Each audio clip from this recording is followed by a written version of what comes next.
राधे राधे दोस्तों, कैसे हैं आप सब। दोस्तों आज इंडियन रेलवेज में कुछ ऐसा देखने को मिला है हमको जो एकदम यूनिक है और आज से पहले हमने सोशल मीडिया के ज़माने में ये सब होते हुए कभी नहीं देखा। ठीक है, यहाँ पे दोस्तों RDSO और ARAI इन्होंने मिलके LHB कोचेस के साथ फुल स्केल क्रैश टेस्ट यहाँ पे जो है करा है और यहाँ पे लिटरली LHB कोचेस को लड़ा करके देखा गया है कि उससे क्या इम्पैक्ट होता है और क्या क्या चीज़ें होती हैं।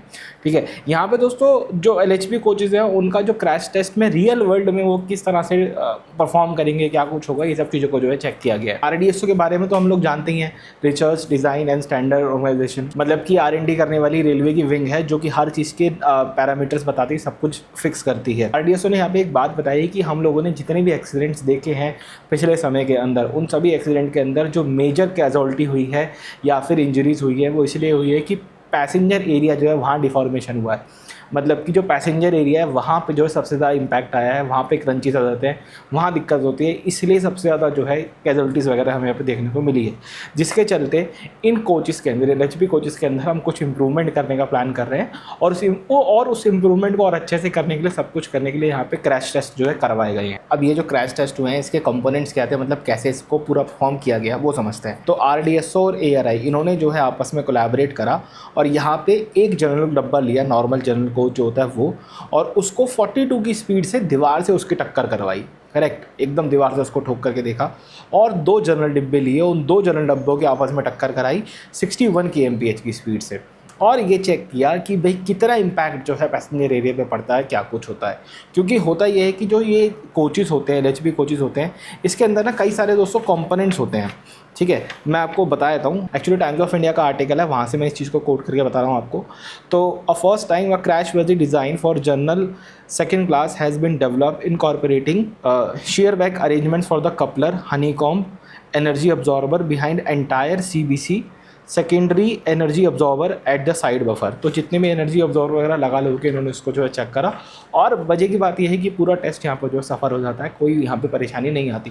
ठीक है, RDSO ने टेस्ट के बारे में बताया कि डिफॉर्मेशन टेस्ट हमने चेक किया, वो यहाँ पे जो है कहीं ना कहीं ओके हो जाता है। अब इसी में ही एक आज की अपडेट हुई है, मतलब आज कुछ हुआ जिसको शायद इससे जोड़ा जा सकता है, शायद बोल रहा हूँ मैं, वो ये कि मिनिस्ट्री ऑफ रेलवेज़ में अश्विनी वैष्णव जी ने आज एक मीटिंग करी कई सारे डिपार्टमेंट के साथ में और उन्होंने एक अल्टीमेटम दिया कि 15 दिन के अंदर एक नई वैगन डिज़ाइन पॉलिसी को जो है इम्प्लीमेंट करो, मतलब उसको तैयार करो और उसको लेकर के आते हैं। 15 दिन का टाइम यहाँ पे जो है दिया है। क्या कर रहे हैं यहाँ पे, ये जो रेलवे की वैगन होती है, माल ढुलाई में जो वैगन यूज़ होती है, आपने देखा होगा कि कुछ वैगन के पर्टिकुलर काम होते हैं। जैसे बॉक्सन होता है, वहाँ पे हम मालगाड़ी कोयला जो है लेकर जाते हैं। फिर एक BTPN होता है, उससे हम जो है क्या करते हैं, पेट्रोल वगैरह लेकर के जाने में इस्तेमाल करते हैं। ऐसे ही इन्होंने सीमेंट के लिए अलग बनाया था, ऐसे ही सॉल्ट के लिए अलग बनाया था। यहाँ पे अश्विनी वैष्णव जी का ये कहना है कि हम एक नई वैगन पॉलिसी लेकर के आते हैं जहाँ पे हम और ज़्यादा इन चीज़ों को शामिल करें और गुड्स इंडस्ट्रीज़ को शामिल करें जिनके सामान को कैरी करने के लिए हमको एक स्पेसिफिक टाइप की वैगन्स की यहाँ पर ज़रूरत पड़ेगी। तो साथ साथ में इन्होंने इस चीज़ के बारे में भी आया, क्योंकि ये एक पर्टिकुलर चीज़ थी, इस पर काफ़ी समय से मिनिस्ट्री ऑफ रेलवेज एक प्रॉमिस कर रहा था कि हम नए टाइप की वैगन्स लेकर के आ रहे हैं, नए टाइप की वैगन्स के अंदर सुधार करेंगे वैगन्स के अंदर, जिससे हमको जो लगातार मालगाड़ी के डिरेल होने की खबरें मिलती रहती हैं वो कम हो सकेंगी। ठीक है, अब एक और पॉइंट पे आते हैं इसके बाद जो हम लोगों ने इस क्रैश टेस्ट के बारे में डिस्कस करते हैं। मैंने आपको बताया कि यहाँ पे RDSO और ARAI इन्होंने आपस में जो है कोलैबोरेट करा। अब RDSO के बारे में तो आपको पता है, हम बात करते हैं ARAI के बारे में। ये क्या है ARAI? जो दोस्तों automotive research association of India है। मतलब आप लोगों ने देखा ना कि गाड़ियों के क्रैश टेस्ट करवाए जाते हैं, तो गाड़ियों को जो क्रैश टेस्ट वगैरह होते हैं वो सब करवाने वाली ये एक ऑर्गेनाइजेशन है। अब इसके पास किस चीज़ की एक्सपर्टीज़ है?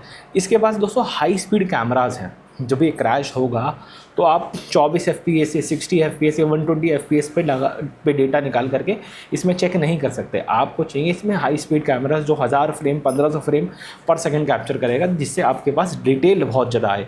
तो इस टाइप के कैमरास बहुत महंगे आते हैं, इस टाइप के कैमरास, और ये वो लेकर के आता है। इसके पास अच्छे सेंसर हैं जो कि इम्पैक्ट को रजिस्टर कर सकते हैं बहुत अच्छे तरीके से। डेटा एक्विजिशन सिस्टम है कि मतलब उस डेटा को कैसे एक्वायर करना है और उसकी एनालिसिस, इम्पैक्ट एनालिसिस को बोलते हैं, वो सब करने की इस पर जो है एक्सपर्टीज़ है।